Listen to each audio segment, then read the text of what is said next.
Amén, hermanos, pues estamos todavía en el capítulo 9 acerca del libre albedrío o acerca de la libre voluntad. Ya estuvimos viendo varias cosas con nuestro hermano Víctor y con nuestro hermano Oscar acerca de lo que es la libre voluntad. ¿Alguien me podría decir qué es la libre voluntad?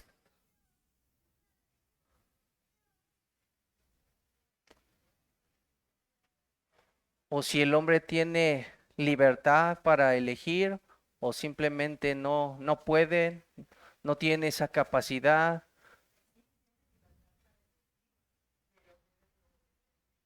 ¿Ok? Entonces sí tiene capacidad para poder elegir. ¿Sí? Todos estamos en... De hecho, antes de comenzar, podemos abrir con esa pregunta, hermanos, porque de eso depende nuestras conclusiones. Si nosotros decimos que el hombre no puede elegir, entonces de ahí sacamos muy malas consecuencias. Ahí tienen en sus hojitas de estudio la primera pregunta. ¿El hombre es libre para poder elegir y ejercer su voluntad según sus deseos? Sí, hermano, ya nos contestó una hermana. ¿Qué opina alguien más? Sí, ¿por qué sí y por qué no?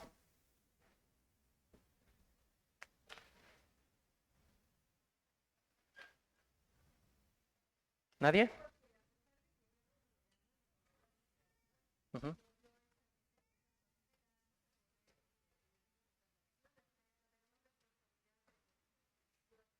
Ok, ok.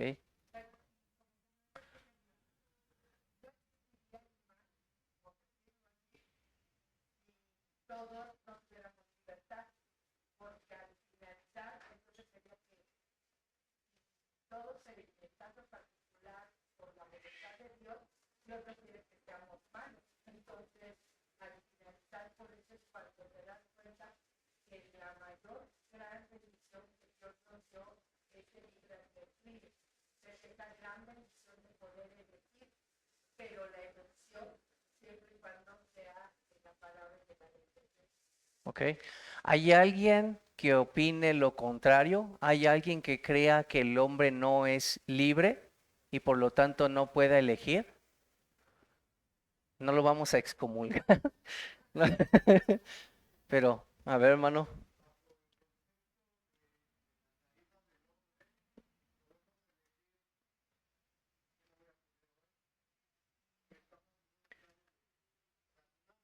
Ujú.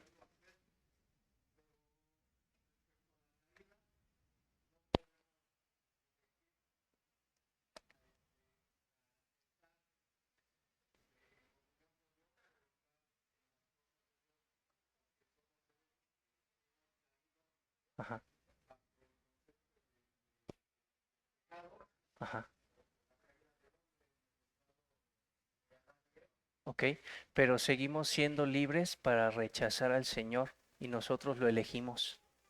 Ese es el punto en el que quiero que caigamos, de que finalmente en todos los estados del hombre, ya sea el estado de inocencia del que nos habló nuestro hermano Oscar, el estado caído o de pecado, el estado de gracia o el estado de glorificación, en todos los estados el hombre nunca pierde la libertad para seguir eligiendo lo que él quiere o lo que él desea. ¿Vale? Y precisamente lo que nos está diciendo en esta confesión, en el primer párrafo, es eso. Antes de hablar de todos los estados, lo que nos está diciendo, el hombre tiene una capacidad dotada por Dios para poder elegir. De tal manera que cuando yo decido, el hombre natural decide voluntariamente rechazar a Dios, yo lo estoy haciendo. ¿Sí? ¿Sí me explico? Y ahorita vamos a ir adentrando un poquito más, pero esa elección la tomé yo.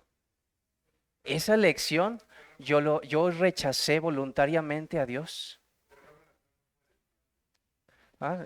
Por eso, pero yo no estoy diciendo que yo dejé de elegir, sino que voluntariamente yo voluntariamente decidí rechazar al Señor. Y ahorita lo vamos a ver, no se preocupen, voy a tratar de aclarar eso, pero quiero poner por sentado eso, que el hombre es entonces libre para poder elegir y ejercer su voluntad, porque Dios le ha dotado una naturaleza, ¿sí? Que es su naturaleza humana para poder elegir.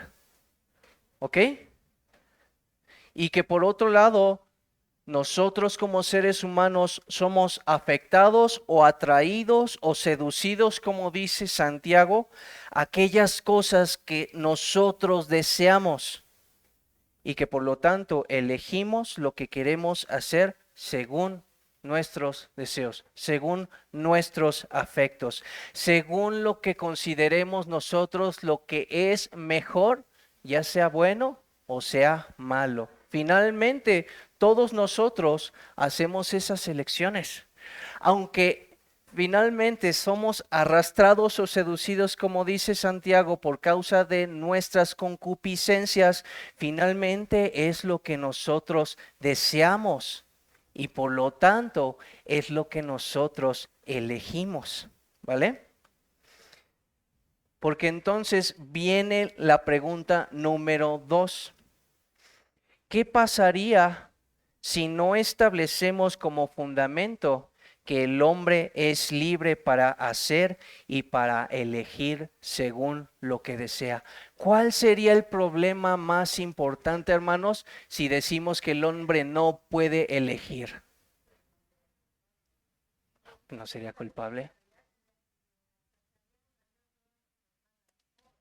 Ujú, exacto. Sí,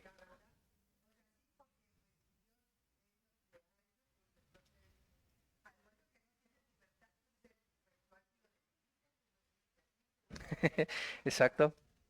Sí. Lo que entonces terminamos haciendo es una caricatura del hombre y de la voluntad del hombre. Porque si el hombre no puede elegir libremente, no existe tal cosa como la voluntad.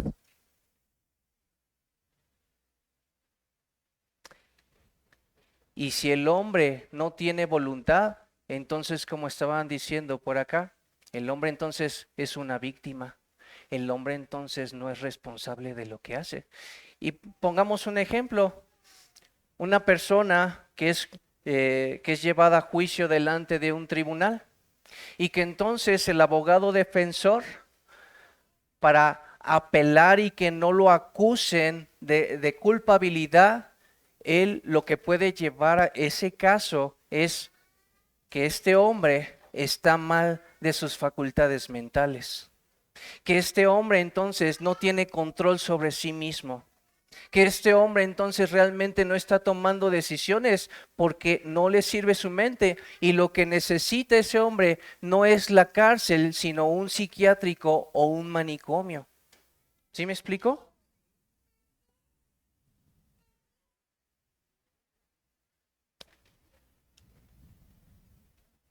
Por eso, hermanos, es que la confesión comienza declarando que el hombre no ha perdido la capacidad de elegir, sino que Dios le ha dotado para poder elegir según su naturaleza humana. Sí, como bien lo dijimos entonces, el hombre en todos sus estados, ¿sí? Desde el estado de inocencia, que es el que ya vimos con el hermano Oscar, el estado de caída, ¿sí? En el que nosotros, antes de ser rescatados por Cristo, todos estábamos en esa condición, el estado de gracia cuando somos salvados y el estado de glorificación, nosotros, según nuestra naturaleza, seguimos eligiendo lo que nosotros deseamos, ¿ok? ¿Sí queda claro hasta ese punto? Va. Bueno, pero entonces, si el hombre puede elegir según lo que desea, lo que anhela, lo que impacta los afectos del corazón, entonces, ¿Cuál es el problema del hombre en su estado de caída? ¿Cuál es el problema que tiene? Porque el hombre sigue eligiendo según lo que desea. ¿Cuál es entonces el problema, hermanos?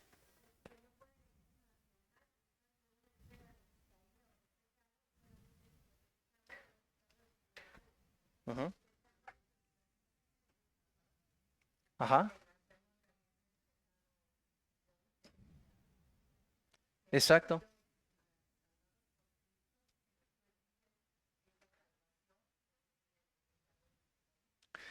El hombre entonces ha perdido toda capacidad para desear el bien espiritual, incluyendo su propia salvación. De tal manera que ningún bien espiritual, hermanos, puede afectar el corazón del hombre. Vamos a ilustrarlo de esta manera. Es como si trajéramos un manjar, algo que es sumamente delicioso, y lo llevamos a una persona que está muerta. No importa cuán precioso, cuán deseable sea ese alimento, por más que lo presentamos a una persona que está muerta, nunca lo va a desear. Nunca. No puede elegirlo porque ni siquiera lo desea. No tiene esa capacidad esa persona que está muerta. Por eso nos declaran las Santas Escrituras en la carta a los Efesios que Él nos salvó cuando estábamos muertos en nuestros delitos y pecados. Porque esa es la condición. Lo que perdió entonces, hermanos, el ser humano es toda capacidad para desear todo bien espiritual, incluyendo su salvación. Es imposible que entonces un hombre en estado de caída, en su estado de pecado, pueda desear a Dios y que pueda desear toda bendición espiritual. Es imposible. Por eso declaran las Escrituras en 1 Corintios 2:14, pero el hombre natural no percibe las cosas que son del Espíritu de Dios, porque para él son locura y no las puede entender, porque se han de discernir espiritualmente. ¿Sí? Entonces el hombre perdió esa capacidad porque no tiene vida espiritual y por lo tanto no puede elegir ninguna clase de bendición espiritual. No le apetece, no lo desea, no lo quiere. Y por lo tanto, no es movido ninguno de sus afectos de su corazón y no puede ni siquiera elegirlo. ¿Va? Ajá, sí, de hecho. ¿Vale? ¿Hasta ahí estamos bien, hermanos?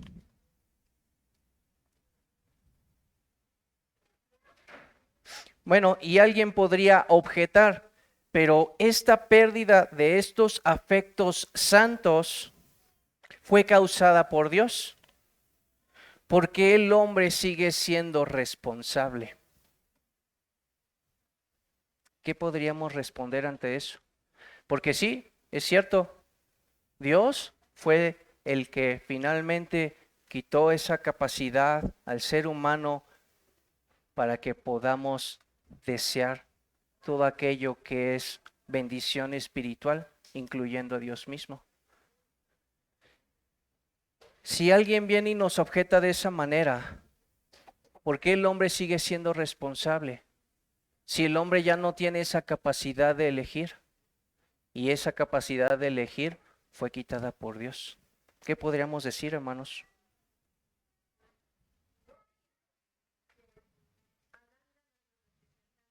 Ujú, claro.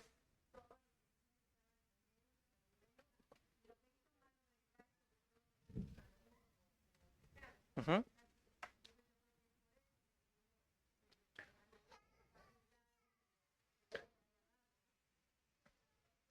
sí.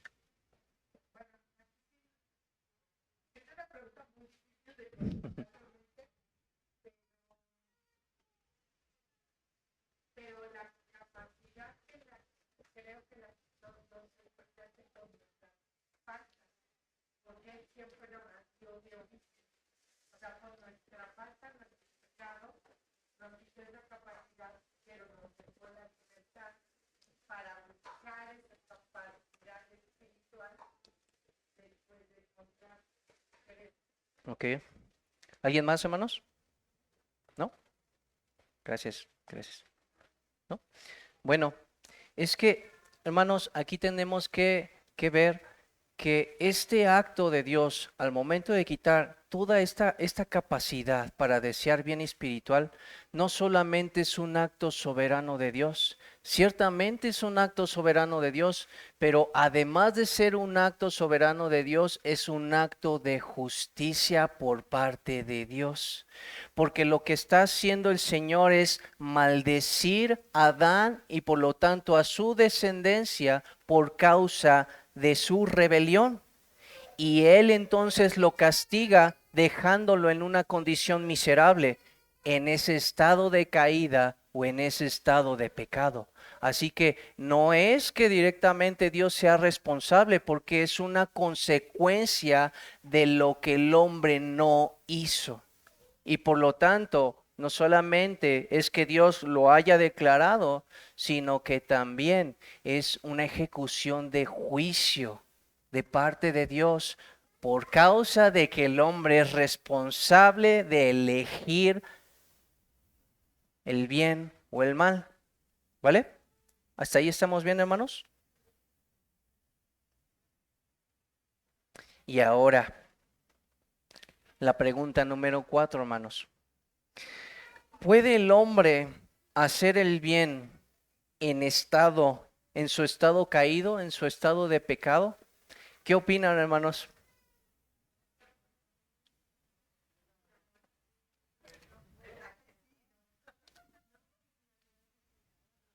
A ver quién da más.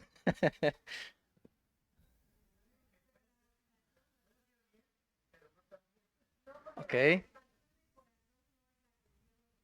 ajá. Y alguien podría objetar, ¿y todas las obras de caridad que hacen los hombres? ¿Y todo el amor que muestran los padres impíos hacia sus hijos?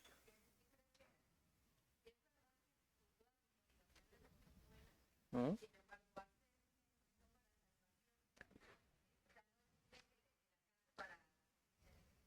Ujú,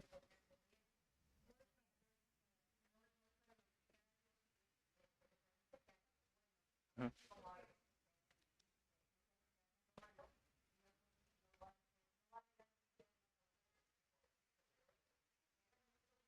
ujú.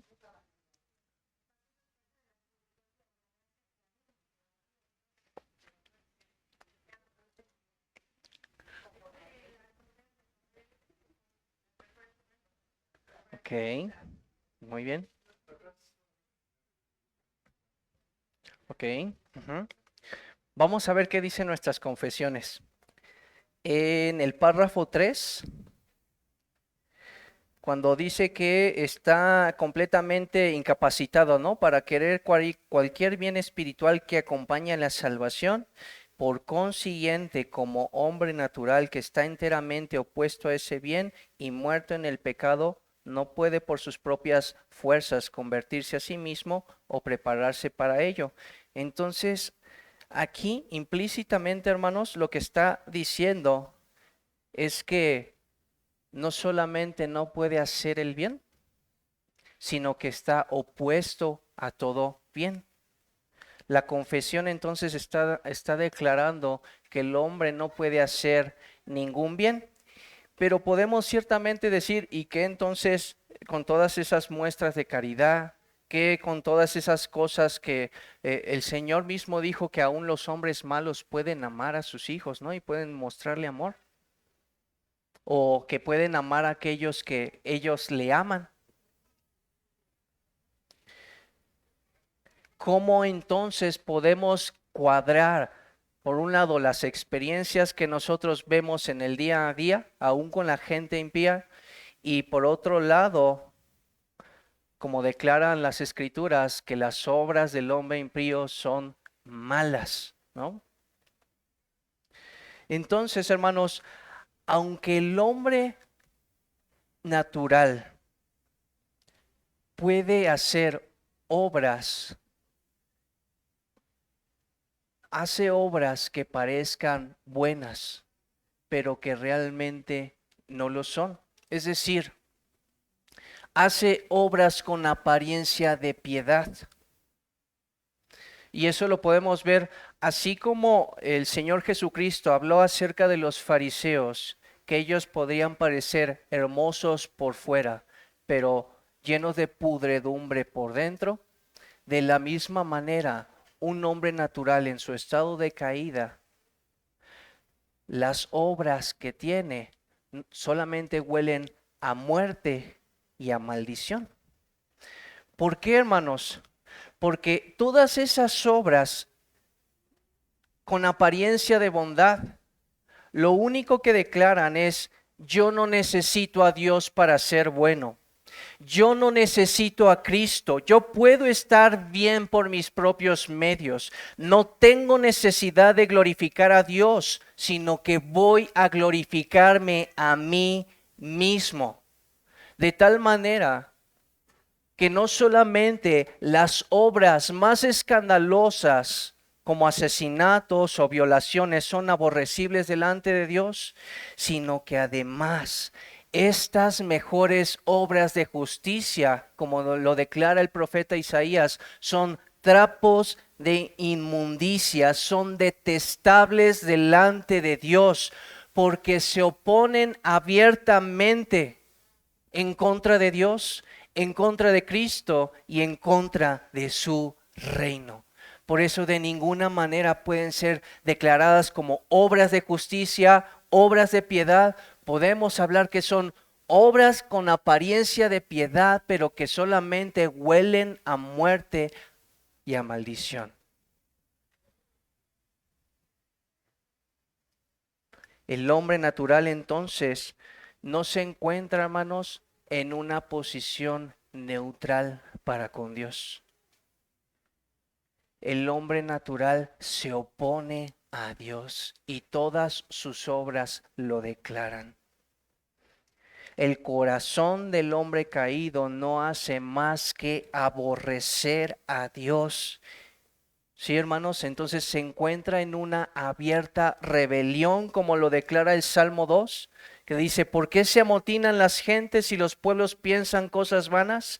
Se levantarán los reyes de la tierra y los príncipes consultarán unidos contra Jehová y contra su ungido, diciendo: rompamos nuestras ligaduras y echemos de nosotros sus cuerdas. ¿Sí, hermanos? Entonces no es de que, ay, lo voy a pensar. No, el hombre naturalmente aborrece a Dios. Como dice también el Señor Jesucristo: sin causa me aborrecieron. Se oponen a Dios, se oponen a todo aquello que hable acerca de Dios y del reino. ¿Sí? Acerca de Cristo, acerca de Dios mismo encarnado. No se oponen a todas las demás religiones que hablen acerca de un Dios falso. Pero sí, este mundo siempre, y todo aquel que sea de este mundo, siempre se va a oponer. Por eso desde un principio se ven los hijos del reino y los hijos de la serpiente siempre luchando en contra. No hay una posición neutral, hermanos. Lo vemos desde el principio en Génesis con Caín, que representa la descendencia de la serpiente, y lo vemos con Abel, el descendiente de la mujer. Y como siempre hay ese choque, lo vemos con el Hijo de Dios, que finalmente cuando vino el Hijo de Dios, lo que les dice el Señor es que por medio de parábolas le dice: ah, mira, este es el Hijo, matémoslo y quedémonos con todo. Esa es la oposición, y no solamente hacia Cristo, sino a todos los hijos del reino. ¿Sí, hermanos? Entonces no hay una posición neutral, sino es completamente abierta en contra de Dios, en contra de Cristo, en contra de su reino, en contra de los hijos del reino. Y también ya lo habían dicho, pero el hombre natural está corrompido por el pecado y solo puede entonces elegir pecar contra Dios. ¿Sí? Es esclavo del pecado. Si lo entendemos, entonces, por cuanto ya no tiene entonces esa capacidad para buscar el bien espiritual, no puede elegir sino pecar contra Dios, porque eso es lo que desea. Sí, así que es un esclavo del pecado, pero es un esclavo que sirve al pecado, hermanos. ¿Sí me explico? No es un esclavo que lo forzan para ir en contra de Dios, sino como esclavo del pecado es un siervo, un soldado de las tinieblas que lucha en contra de Dios y en contra de su justicia. Así que entonces, esta imagen, hermanos, lo único que nos dice es que está el hombre natural o el hombre en estado de pecado, está verdaderamente perdido, porque necesita una nueva naturaleza que él no tiene. Necesita una disposición o una inclinación del corazón, unos afectos santos que no tiene. Y entonces no puede volverse a Dios, no puede convertirse a sí mismo, no puede salvarse a sí mismo. Y entonces, por cuanto no puede amar a Dios, por cuanto no puede amar la justicia y la verdad, entonces solamente el poder de Dios es el único que lo puede arrastrar y convertir para que entonces voluntariamente pueda elegir a Dios. ¿Sí? ¿Sí, hermanos? Entonces, a manera de resumen, los hombres caídos sí siguen eligiendo pecar y ellos lo desean. No hay algo que lo esté empujando, sino que ellos sirven al pecado, hermanos. Una persona en estado caído sirven al pecado, según su naturaleza caída. Las elecciones entonces de los hombres, hablando de este estado, hermanos, están gobernadas por su naturaleza y en esta elección del hombre no existe ninguna coacción. ¿Ok? Él lo elige, el hombre lo elige libre y voluntariamente. Y el hombre, según sus afectos de su corazón, elige entonces, hermanos. Y la voluntad del hombre de ninguna manera escapa de la soberanía del Señor. ¿Sí? De tal manera como nos dijo inicialmente nuestro hermano Víctor, está la voluntad o las elecciones de los hombres, como ya lo vimos anteriormente, pero también está gobernando el Señor todas las cosas, ¿sí?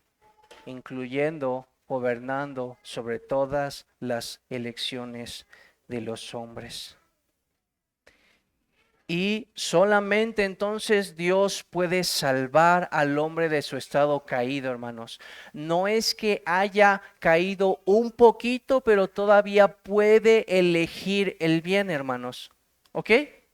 Porque si ha perdido toda capacidad para elegir todo bien espiritual, nunca en su propia naturaleza, a menos de que Dios haga algo, nunca va a elegir al Señor. Y que por eso el mismo Señor declara, no me escogieron ustedes a mí, yo los escogí a ustedes. ¿Sí, hermanos? Si en algún momento nosotros podemos llegar a elegir al Señor y todo bien espiritual, es porque el Señor ya ha hecho de antemano una liberación y nos ha dotado de esa capacidad que nosotros no había en nosotros, pero que en un momento lo hubo.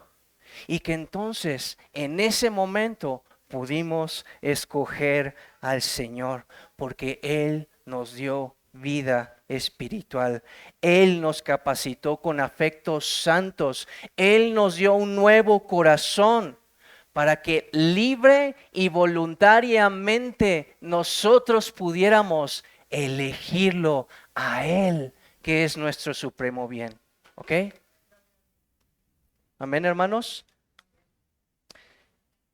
Y pues ya para terminar, hay algo que, hablando acerca del el libro de Erasmo de Rotterdam, acerca el libre albedrío, donde propone esto, hermanos, y quisiera también ponerlos a pensar, donde está diciendo este Erasmo,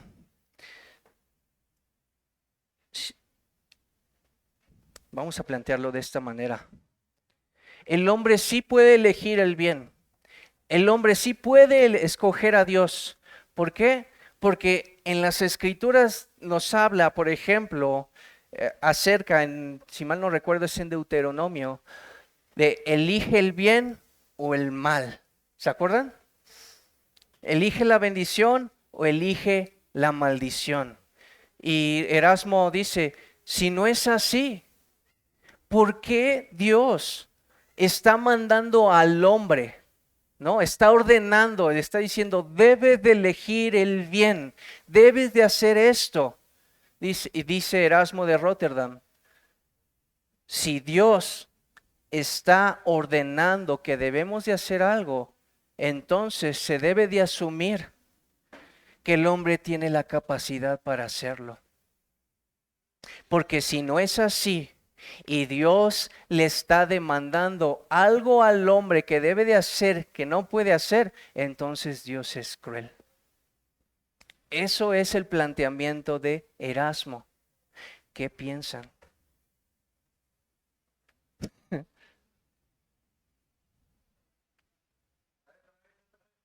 No, ya no me sale igual.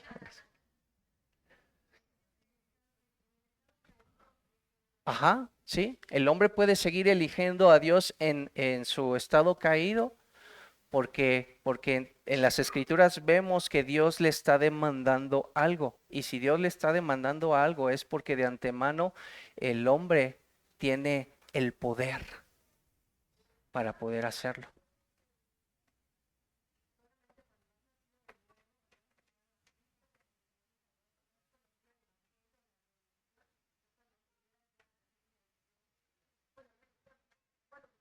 Ujú. Y entonces Dios es cruel.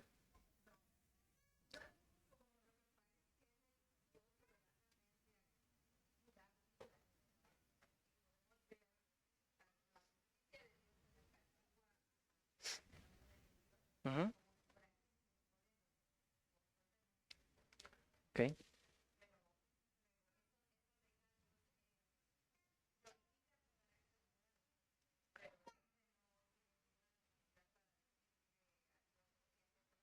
Ok. Les voy a decir más o menos cómo está respondiendo este Lutero para terminar. Y primero ataca entonces Lutero el hecho de que asuma que hay una capacidad en el hombre para poder hacer lo que Dios demanda. Sí, lo primero que ataca Lutero y dice que el hecho de que Dios ordene que debamos hacer algo no implica que nosotros tengamos la capacidad para poder hacerlo, sino que simplemente es una orden y ya. Sí, es un deber del hombre, pero eso no implica que tenga la capacidad para poder hacerlo, ¿ok? Y el punto número 2 es que no es que Dios sea cruel, sino todo lo contrario, Él es bondadoso. Porque al momento en el que el Señor está ordenándonos a nosotros que debemos de hacer algo y que nosotros notamos que no podemos hacerlo,